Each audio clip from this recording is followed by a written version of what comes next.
আসসালামু আলাইকুম রহমতুল্লাহি আবরাকাতু। আজকে আমরা সূরা কুরাইশ লেখা শিখব ইনশাল্লাহ। এর পাশাপাশি উচ্চারণটাও শিখব। তাহলে চলুন। বিসমিল্লাহির রহমানির রহিম।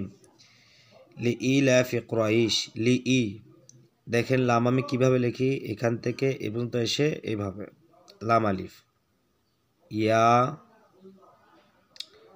লাম, এরপরে ফা।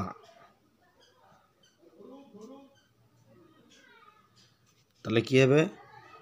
লি ই লা ফি। কুরাইশ লিখব কপেশ কু, রয়া জবর রয়, তাহলে কি হয়? কপেশ কু, রয়া জবর রয়। এরপর শিন দুই যায় শিন,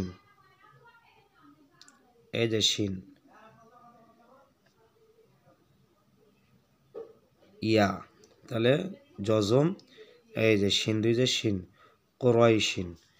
অক্ফ করলে কুরাইশ, লি ইলাফি কুরাইশ। এরপর আসুন ইলাফিহিম। ই, এই যে হামজা, এই যে লাম, ইলাফিহিম, এই যে ফা, এই যে হা, উপর নিচ দিক থেকে উপর দিকে যা, এখান থেকে এসে এবার মিম লিখবো আমি, এই যে ইলাফিহিম। হামজা খারাজের ই, লাম খারাজের লা, ইলা, ফাজের ফি, হামিম জের হিম।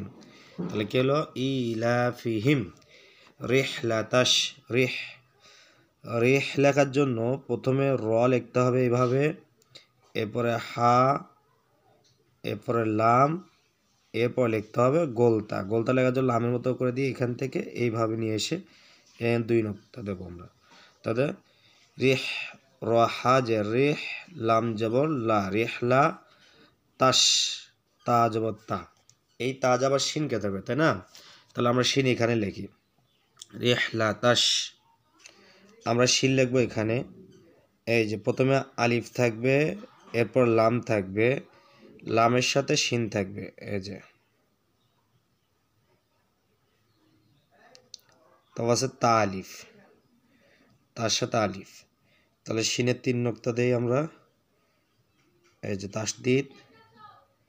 তাহলে রিহলা তাস সীতা, শিন যে শি, তা আলিফ তা সীতা ই, এখানে থাকবে গোল হামজা, সীতা ই, সীতা ই। আর এখানে থাকবে মোটা চিহ্ন, মোটা চিহ্ন এখান থেকে এভাবে, এখান থেকে এভাবে দেবো। তাহলে রিহলা তাস সীতা ই ওয়াসাইফ।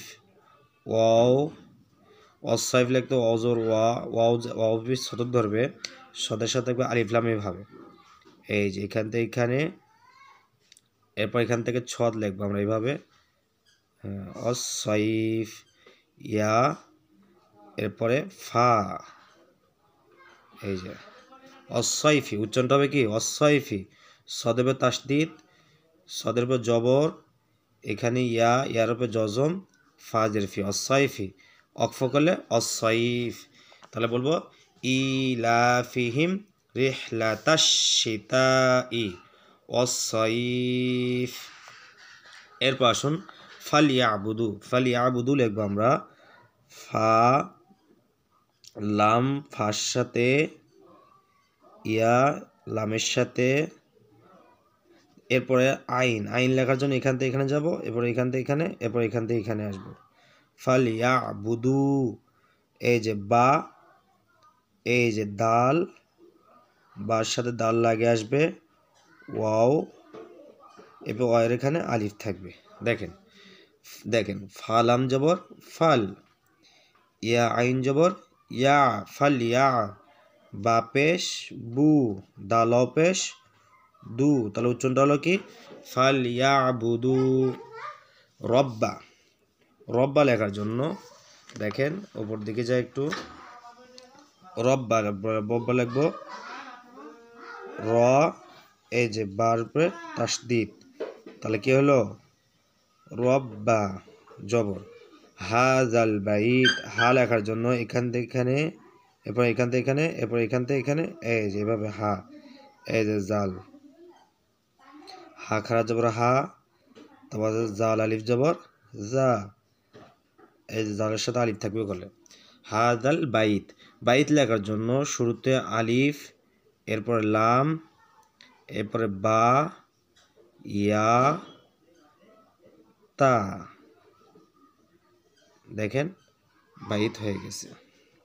হা জাল, জাল জাল আমকে দেবে, বায়াজে বাই, তাজে তি, বাইতি অক্ষ করলে বাই। তাহলে উচ্চারণ করি ফালিয়াবুদু রাব্বা হাযাল বাইত। এরপরে আল্লাযী আত'আমাহুম, আল্লাযী লেখার জন্য আলিফ, লাম, জালের সাথে ইয়া, জালের সাথে কি ইয়া, এই যে ইয়া এইভাবে লিখবো। তাহলে এই যে আল্লাহ জি আত'আমা, হামজা তো, তো এখান থেকে এখানে, এখান থেকে এখানে, আত'আমা, আইন জোর আ, মিম জোর মা, আত'আমা, হামিম পেশ হুম, আল্লাযী আত'আমাহুম, হামজা তো জোর আত, আইন জোর আ, মিম জোর মা, আত'আমা, হামিম পেশ হুম, আত'আমাহুম।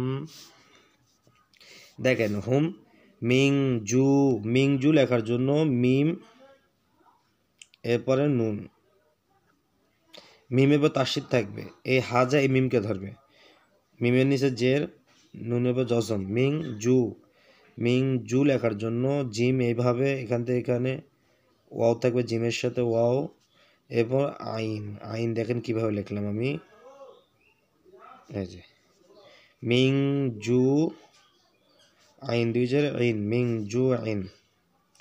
এরপর আসুন ওয়া আমানাহুম মিন খাউফ, ওয়া জবর ওয়াও জবর ওয়া, হামজা খারা জবর আ, ওয়া আ মানা, মিম জবর মা, নুন জবর না, ওয়া আ মানা, হামিম পেশ হুম,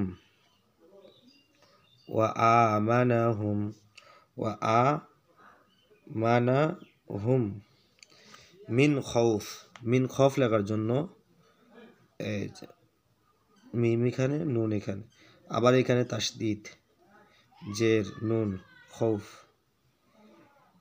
খ জর খ, ফা দুই জের ফিন, মিন খাউফিন, অক্ষ করলে কি হয় মিন খাউফ। তাহলে ওয়া আমানাহুম মিন খাউফ। তাহলে বুঝতে পারলেন যে কিভাবে লিখতে হবে। যদি আপনাদের কাছে ভিডিওটি ভালো লেগে থাকে তাহলে অবশ্যই আমার চ্যানেল সাবস্ক্রাইব করবেন এবং ভিডিওতে লাইক করে দিবেন।